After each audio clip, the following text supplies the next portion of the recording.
Art. Alors, l'art, c'est d'abord très difficile à définir, et puis il y a une expression qu'on emploie assez fréquemment qui est l'art et la manière, comme si il y avait une différence entre l'un et l'autre. Et je crois qu'en fait, toute habileté, quelle qu'elle soit, exige beaucoup d'art.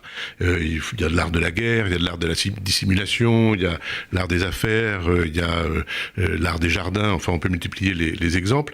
Cela dit, au quotidien, quand on croise un artiste, on a le sentiment qu'il est dans le rêve, qu'il est dans le flou, que ce qu'il fait n'est pas extraordinairement précis, alors que justement l'art demande beaucoup de précision et beaucoup de rigueur pour le travail, en tout cas de l'artiste. Maintenant, après, s'il peut faire croire qu'il n'y a pas de travail, c'est encore mieux.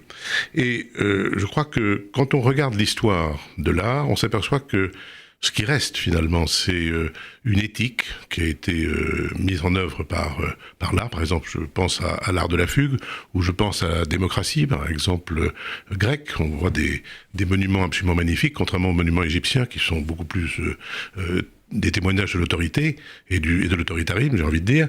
Et donc, finalement, dans l'histoire, ce qui reste, après que tout était ou oublié ou détruit, c'est l'art, et même au point d'ailleurs qu'un certain nombre de gens veulent détruire des œuvres d'art, comme on le voit depuis pas mal de temps avec les extrémistes ou avec les terroristes.